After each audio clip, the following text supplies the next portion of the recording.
Señor Jesucristo. Amén. Amén. El mensaje de esta mañana es un mensaje de esos que a lo mejor no gustan, pero es un mensaje necesario. Al igual que muchas veces las medicinas que nos mandan el médico, las inyecciones, no nos gustan, pero son necesarias. Esta mañana el mensaje va a centrarse sobre algo que a muchos les falta, y es compromiso. Quiero deciros que todos estamos comprometidos. Todos estamos comprometidos con algo o con alguien, con la familia, con los hijos, con estudios, con el trabajo, con negocios, con amigos. El gran problema es que a veces todas estas cosas no nos cuesta comprometernos, o nos comprometemos porque no tenemos más remedio que ello. Pero también os digo que con quien más nosotros como cristianos deberíamos estar comprometidos es con el Señor. Un compromiso, ¿qué es un compromiso? Un compromiso tiene que ver con nuestras prioridades, con nuestro tiempo, con nuestro esfuerzo, con nuestra dedicación, con nuestras finanzas, con todo aquello que nosotros tenemos o disponemos.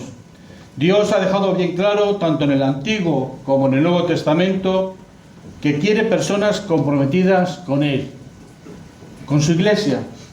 Por eso he elegido ese texto y he dicho que nos centrásemos en la iglesia, porque ella es el cuerpo de Cristo y Él es su cabeza.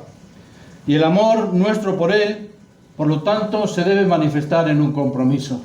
A mí, cuando hay personas que me dicen, yo estoy comprometido con Dios, y yo le digo, ¿y tú qué haces? ¿Qué haces? ¿Con Dios? Tal vez debería estar comprometidos con la iglesia, que es el cuerpo de Cristo.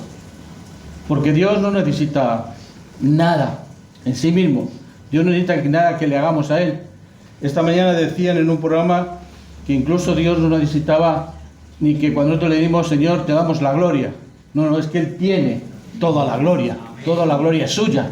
Entonces nosotros no hacemos nada más que en todo caso reconocer su gloria. Pero parece que en esta generación el compromiso es una mala palabra. Estamos increíblemente ocupados y aún más valoramos nuestra comodidad un poco más de lo normal. El valor del compromiso aparece en las Escrituras. Dios está comprometido con su pueblo. Jesús estaba comprometido con su ministerio y con su misión. Los discípulos estaban comprometidos con seguir a Cristo. Y los apóstoles estaban comprometidos con la misión de hacer discípulos y de compartir las buenas nuevas. Mi propósito no es decir que todos los que estamos aquí y otros que no están aquí estamos llamados a los mismos compromisos y que tu vida debe de ser como la mía. Sin embargo, creo que hay cosas que se nos enseñan a través de la palabra de Dios que requieren no solamente una fe, un creer, sino una acción, un compromiso. Y esto se aplica a todo cristiano, y es el compromiso con la iglesia, que es la obra visible de Dios. Hay cristianos que tienen una actitud hacia la iglesia como la que manifestaba el expastor y escritor estadounidense Joshua Harris. Este hombre escribía: cuando fui lo suficientemente grande para dejar de asistir al grupo de jóvenes de mi iglesia, comencé a visitar algunas otras. Amaba a Dios y tenía grandes sueños de cómo quería servirle, pero no veía alguna razón válida para involucrarme demasiado en una iglesia. Para entonces yo pensaba que sabía todo lo que tenía que saber acerca de la iglesia, y la verdad, no estaba impresionado. Muchas iglesias me parecían anticuadas y sin sentido. Seguro que había una mejor y más eficiente manera de lograr grandes cosas para Dios. Harris consideraba a la iglesia como un estorbo o un asunto secundario, pasada de moda e innecesaria. No era que no amara a la iglesia, solo que no pensaba que fuera importante pertenecer a una congregación en particular y mucho menos involucrarse en ella. Joshua no es el único en pensar así. Mucha gente piensa que la iglesia, especialmente el ser miembro de una iglesia determinada, es una atadura espiritual destinada a estorbar la libertad y el crecimiento espiritual. Son muchas las razones por las que la gente ve así a la Iglesia.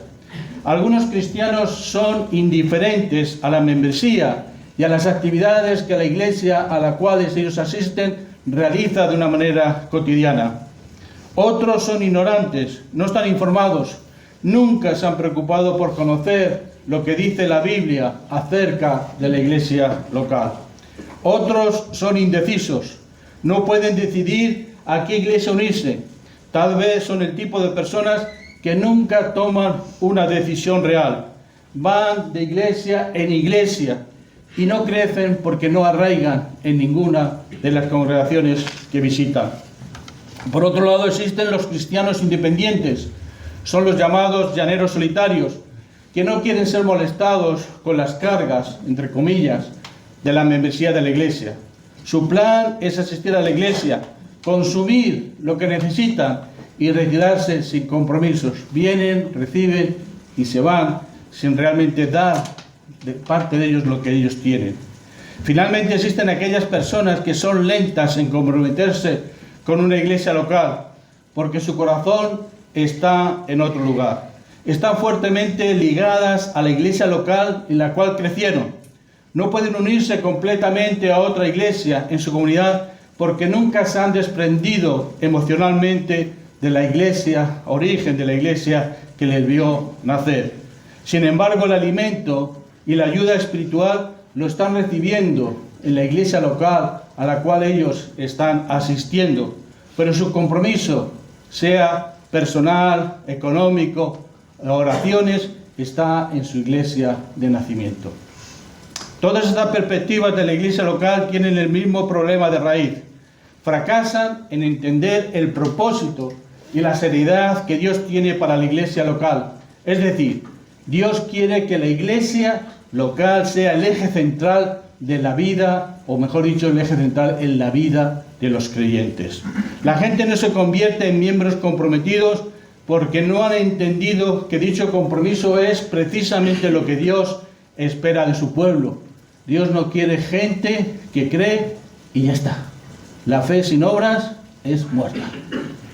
Creer significa obedecer, creer significa hacer, creer significa servir a los demás por amor a Dios. Un pueblo que vive la fe y experimenta el amor cristiano, en primer lugar, en su congregación local. Esto es lo que Dios quiere de cada uno de sus hijos. Cuando la gente se encuentra por primera vez con la idea de que la membresía de la iglesia es necesaria e importante, muchos se hacen las siguientes preguntas. ¿Qué es eso? Aquí viene mucha gente de muchos países que en sus países a lo mejor el hecho de ser miembro de una congregación no se lleva.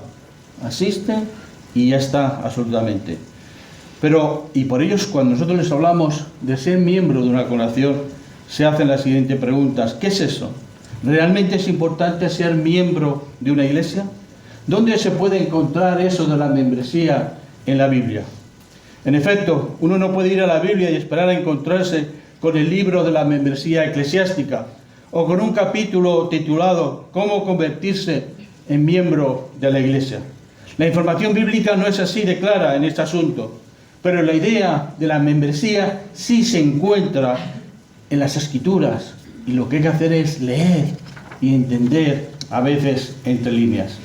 ¿Alguna vez habéis considerado cuántos mandamientos dados a la iglesia en el Nuevo Testamento perderían su significado si la membresía no fuera practicada, visible e importante? Hay algunas cosas esenciales en la Escritura mandadas a la iglesia local que perderían su significado sin un concepto práctico de la membresía.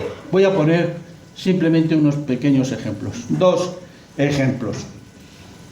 Hay 2 pasajes clásicos en la Escritura que le dicen a la iglesia, que están en Timoteo y en Tito, cuáles son las cualidades que deben de tener sus líderes.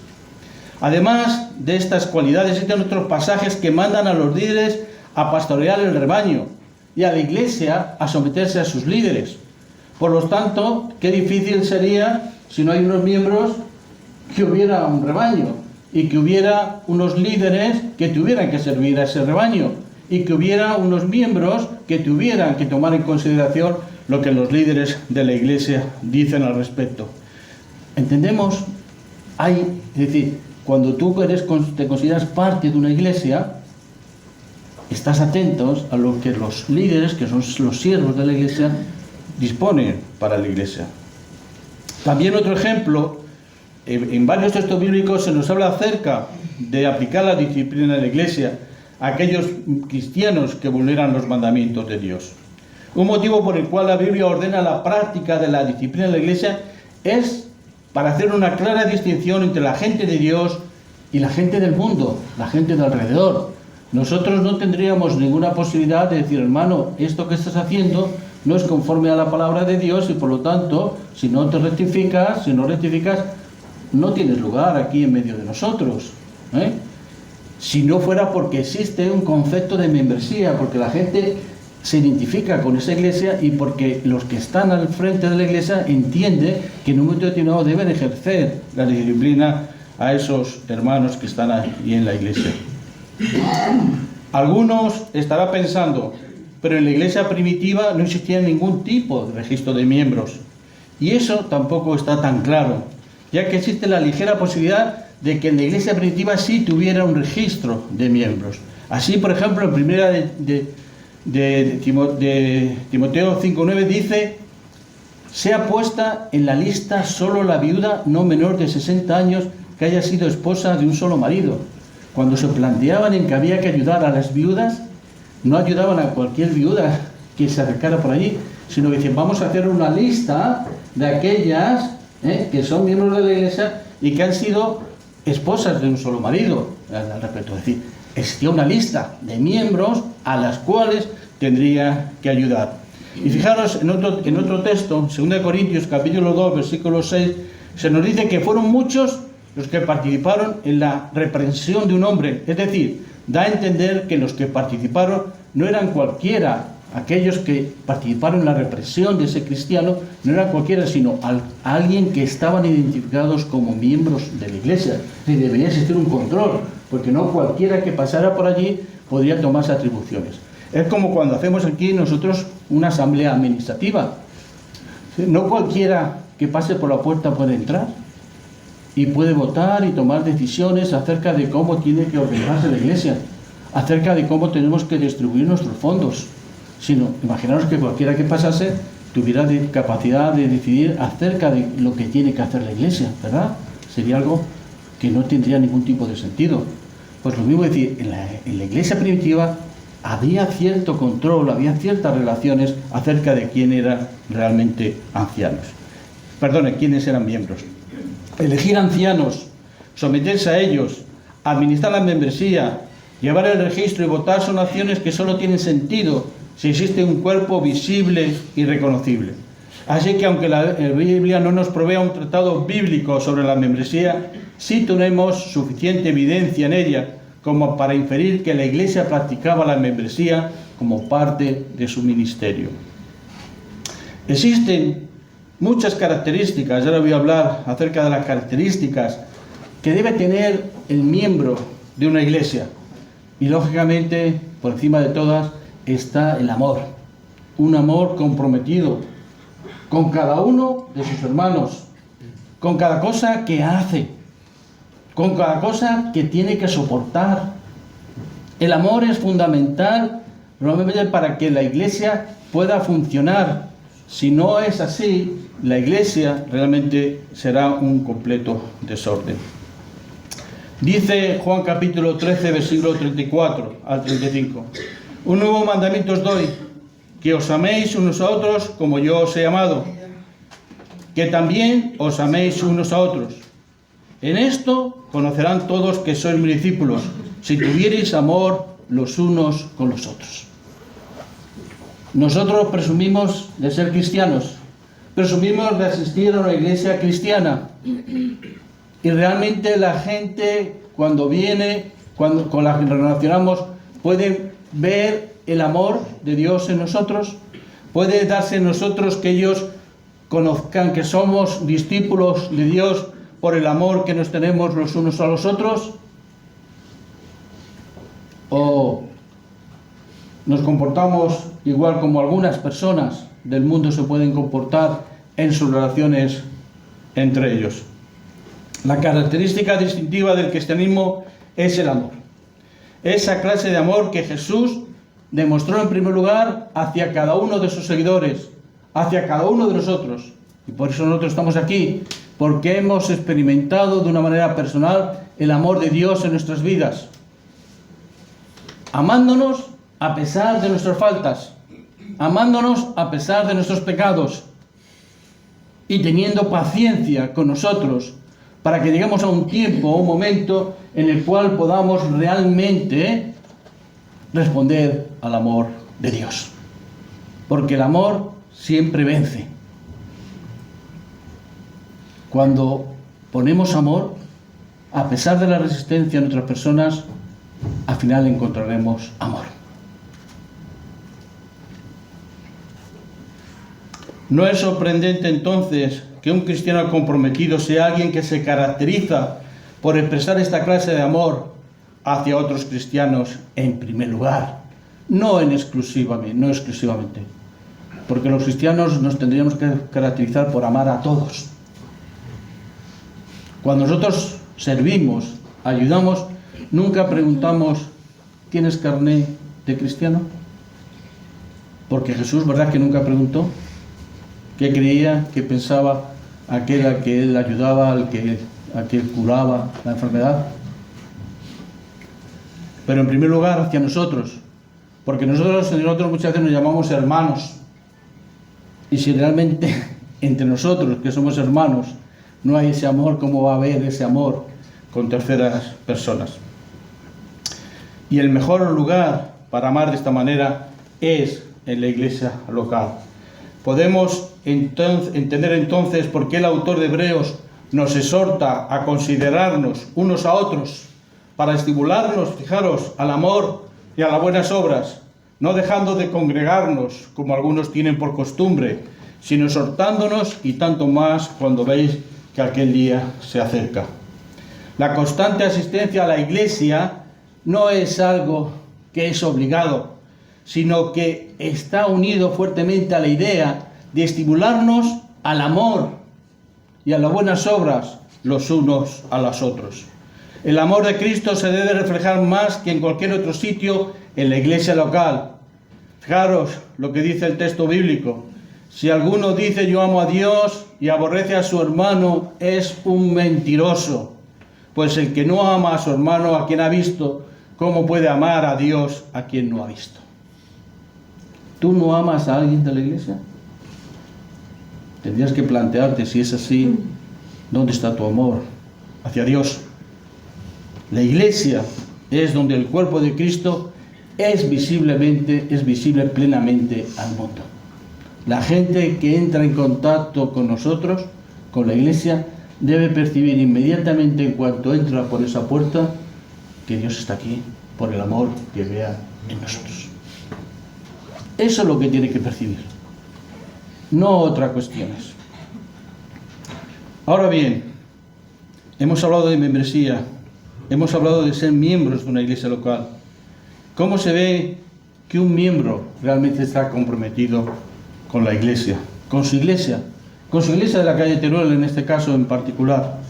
En primer lugar, porque asiste regularmente al culto.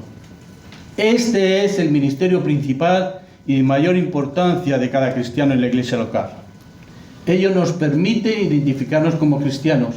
Ello nos permite hacernos visibles los unos a los otros, el conocernos los unos a los otros y en ver las posibilidades de cómo integrarnos de una manera activa en la comunidad local de la calle Teruel. En segundo lugar, un miembro comprometido con la iglesia es aquel que busca la paz. Es aquel que busca que haya paz en la congregación. Sabemos que hay siempre enfrentamiento, encontronazos, a veces somos calientes ¡pum!, y saltamos. Pero eso no significa nada, porque buscamos la paz.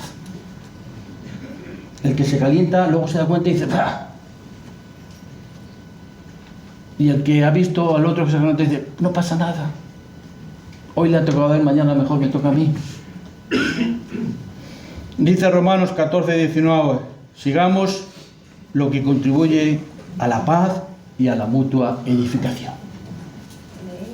Busquemos, contribuyamos a aquella paz entre nosotros, a pesar de nuestras diferencias, a pesar de esas maravillosas diferencias, que no somos robots, que cada uno somos distintos, pero lo importante es que Cristo de cada uno de nosotros diferentes ha hecho un cuerpo, un solo cuerpo, una sola iglesia, y podemos convivir y compartir sus cosas. Un miembro que está comprometido con su iglesia edifica a otros. Uno de los propósitos o metas de las reuniones públicas de la iglesia es la mutua edificación. Un miembro comprometido y saludable es aquel que imita a Jesús en servir y no en ser servido, en proveer y no en consumir solamente. Hay hermanos que solo exigen en la iglesia y no dan absolutamente nada. Y además, estos que exigen y no dan nada son los que más se quejan y los que más critican. ¿Vale? Entonces, vamos a dar. Buscad y hallaréis. Pedid y se os dará. Busquemos y encontraremos lo que nosotros también queremos para nosotros. Un cristiano comprometido con su iglesia advierte y amonesta a otros. Un miembro comprometido con la iglesia está comprometido en hablar con amor la verdad con los demás, con amor, ayudarle a evitar caídas y animarle a andar santa y gozosamente. Un miembro comprometido no es impertinente, no se mete en la vida de los demás, no hurga de forma morbosa, pero tampoco se lava las manos cuando se trata de cuidar y de aconsejar a los demás. Estamos aquí para advertir y amonestar con amor, no para criticar, no para cortar, no para amputar, sino para curar y sanar las heridas de aquellos con los cuales nosotros podamos tener relación. Y no para creernos superiores, porque decimos yo soy mejor que el otro. Tengo una vida muy espiritual. Pues demuéstralo. Amonestando a otros, advirtiéndoles con amor para su restauración. Un cristiano, un miembro está comprometido con su iglesia cuando busca la reconciliación. Los cristianos son personas que están reconciliadas con Dios. Somos personas que estamos reconciliadas con Dios a través de Cristo. Así que el miembro comprometido se esfuerza en reparar relaciones rotas tan pronto como sea posible, aun si esto implica salirse de una reunión de la iglesia para ir a ponerse a cuentas. Dice Mateo 5, por tanto, si traes tu ofrenda al altar y allí te acuerdas de que tu hermano tiene algo contra ti, deja allí tu ofrenda delante del altar y anda, reconcíliate primero con tu hermano y entonces ve y presenta tu ofrenda. Un miembro comprometido con su iglesia es aquel que está dispuesto a llevar las cargas de los demás. Los miembros de la congregación debemos de ser pacientes y sufridos. Debemos tener mansedumbre para que nadie tenga un concepto más alto de sí del que deba de tener. También debemos ser maduros cuando nos enfrentamos a decepciones, a frustraciones, a pérdidas, a ataques, a burlas, a ofensas, a incomprensiones. Muchas veces cuando nos sentimos heridos, no nos consideran o no, ya nos vamos. ¿Para qué vamos a estar aquí? ¿Dónde está nuestra madurez como personas? Tú en tu trabajo o en tu vida familiar, cuando sufres una decepción, una frustración, ¿te marchas? ¿Lo dejas todo? ¿Abandonas? ¿O tienes la suficiente madurez para entender que lo importante es el proyecto que está detrás de mi trabajo, el proyecto que está detrás de mi familia, el proyecto que está detrás de mi iglesia? Tenemos que aprender a llevar las cargas de los unos a los otros. Con eso, como dice Gálatas 6:2, estaremos cumpliendo la ley de Cristo. Porque muchos de los que estamos aquí tenemos cargas, tenemos problemas. Amén por los que no lo tienen. Gracias a Dios por ellos. Pero hermanos, estamos llamados a llevar las cargas de los demás, ayudarles, hacerles que su vida sea más llevadera, hacerles entender que vale, que el problema está ahí, pero que hay soluciones, que a lo mejor es el momento determinado, pero que su vida no tiene por qué ser siempre así. es que yo ya tan bastante tengo con las mías. Y Cristo carga con las mías, con las tuyas, con las del otro y con las de más allá. Y Dios nos dará siempre fuerzas para sobrellevar las cargas de los otros también en nuestra vida. Un miembro comprometido con la Iglesia es aquel que participa de las ordenanzas de la Iglesia. Uno de los privilegios de la membresía de la Iglesia es el participar en las ordenanzas de Cristo, el participar en la Santa Cena, que es algo que está reservado para aquellas personas que realmente han entendido el sacrificio vicario de Cristo en la cruz, es decir, el sacrificio por mí y por ti en la cruz, y decides aceptarle como Señor de tu vida, y por eso lo manifiesta cada domingo participando del pan y del vino, para recordar esa muerte y sobre todo para pregonar la resurrección de Cristo. Es un privilegio que nosotros tenemos. Por ello no podemos acercarnos de una manera banal a la Santa Cena, ni darnos absolutamente lo mismo y venir de cualquier manera. Si tenemos que entender la profundidad del significado, el gran sacrificio de Cristo en la cruz por nosotros, y que sea un motivo de renovación de nuestras vidas cristianas, el renovarnos cristianamente, en el momento de participar, para coger fuerzas, para seguir en el camino cristiano. La ofrenda, también la ofrenda, es un gozo, el poder saber que a través de nuestras ayudas podemos contribuir a que el reino de Dios se extienda, podemos contribuir a que la obra de Dios sea más efectiva, más eficiente, podemos contribuir a ayudar a los necesitados. Además, estos privilegios nos dan una aprobación visible de las buenas nuevas de Cristo, de que hay salvación, de que hay salida para los pecadores y que realmente la vida en la Iglesia es una vida viva que renueva cada domingo nuestra fe en el Señor y nuestro compromiso. Por último, como un miembro que está comprometido con su Iglesia es aquel miembro que apoya el trabajo de la Iglesia y participa en las actividades de la Iglesia. Esta Iglesia hace muchas cosas. Es una Iglesia pequeña, es una Iglesia humilde, pero hace muchísimas cosas. Hay mucha gente trabajando en la Iglesia para servirnos a cada uno de nosotros. Hay mucha gente preparando estudios, preparando actividades de mujeres, de jóvenes, de salidas evangelísticas, de relación personal de los unos con los otros, de servicio a la comunidad. Hay muchas obras que se hacen en la Iglesia. ¿Y nosotros por qué pensamos que esos hermanos están sacrificando su tiempo, están dando su esfuerzo para hacer todas esas cosas? ¿Para sentirse importantes? ¿Para que los veamos como más espirituales? ¿O lo están haciendo por nosotros? Para nuestra edificación, para nuestro crecimiento personal. En muchas reuniones de estas que se hacen en muchos ministerios se tratan temas realmente importantes para las mujeres, para los hombres, para los jóvenes, para los matrimonios. Y se hacen actividades y a veces se trae a profesionales que puedan aportar más conocimiento sobre el tema determinado. ¿Y cuál es nuestra respuesta como Iglesia? A veces valoramos los esfuerzos que otros hermanos están haciendo, apoyamos con nuestra asistencia, apoyamos con nuestras ideas, participamos con el don que tenemos de decir, bueno, yo voy a hacer que en las escuelitas dominicales haya más maestros que están educando a nuestros hijos. Bueno, traemos a nuestros hijos a las escuelas dominicales, le damos la importancia a la escuela dominical. Pues ahí hay todos los domingos diferentes hermanos que están preparándose unas lecciones con anterioridad para impartirlas. Y a veces a lo mejor nosotros ni le decimos gracias. Y uno va a decir gracias es trayendo a los niños. Y viniendo pronto, lógicamente, para que no se pierdan absolutamente nada. Un miembro comprometido participa, asiste, pone sus recursos, su tiempo y sus talentos al servicio de la iglesia local. Este miembro comprometido vive el mandato.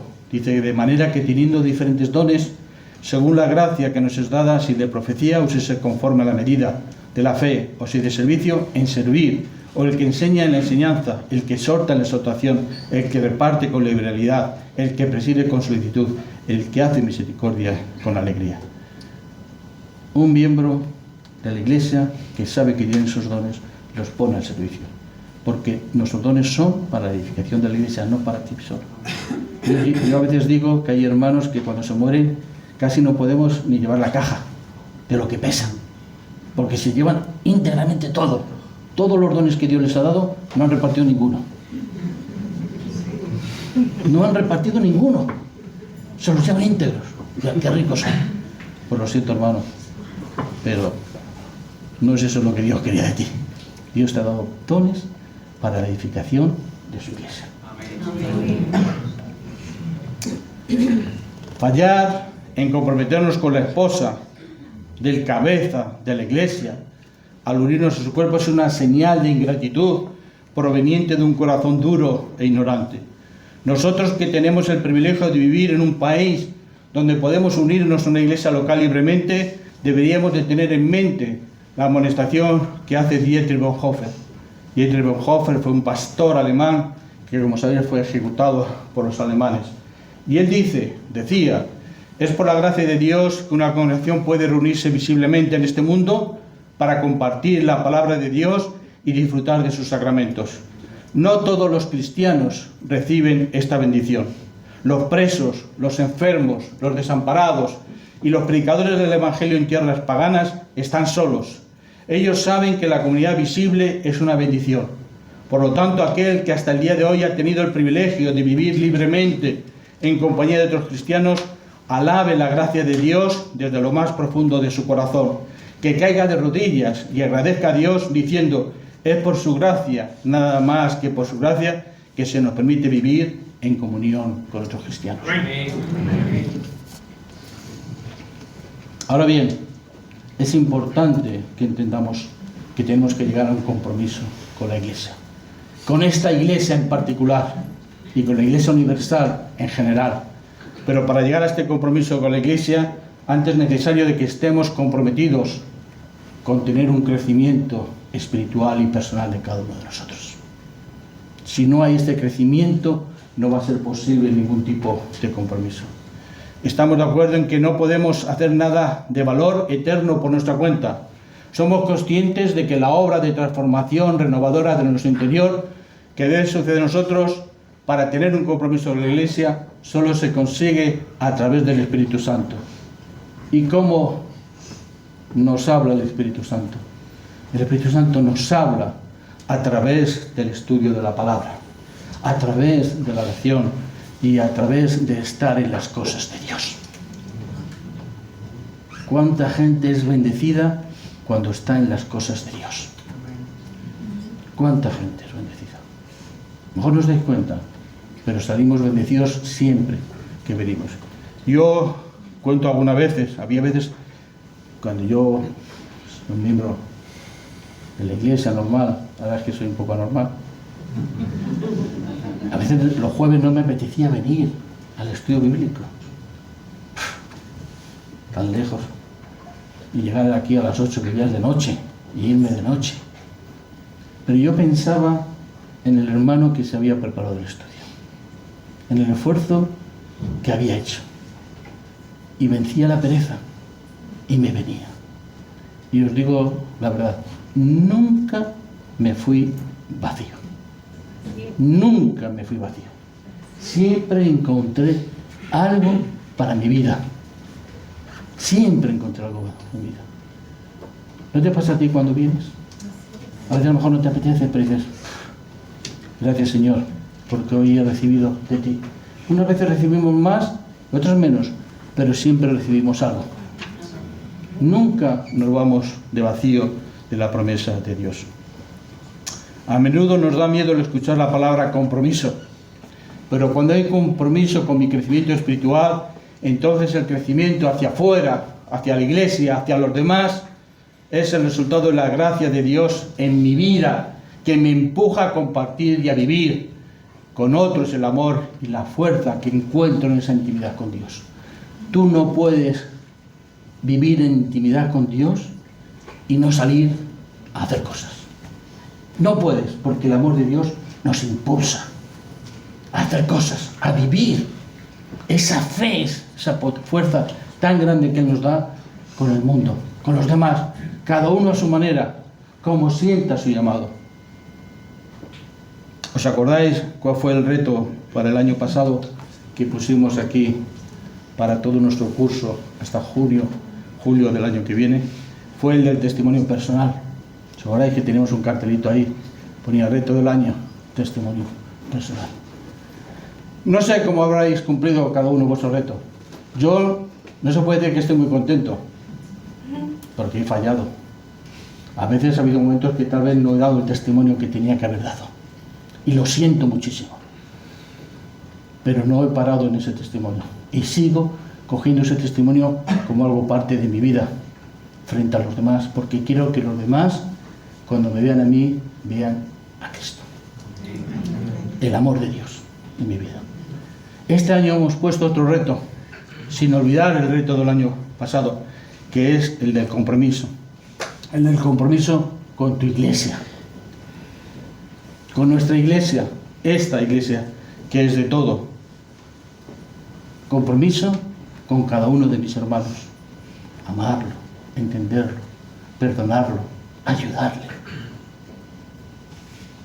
Compromiso con las actividades de la iglesia, siendo conscientes de los esfuerzos que hay hermanos que están realizando para bendecirnos en nuestras vidas, para ayudarnos en nuestro crecimiento espiritual, para ayudarnos también en nuestra vida personal, familiar, con ideas, con aportaciones, que a veces a lo mejor nosotros como padres, como esposos o esposas, no somos capaces de implementar en nuestras vidas. Y también en un compromiso con el prójimo que nos rodea, que está ahí fuera y está esperando de nosotros ver ese amor de Dios en acción. Que el Señor nos bendiga en este compromiso para este año.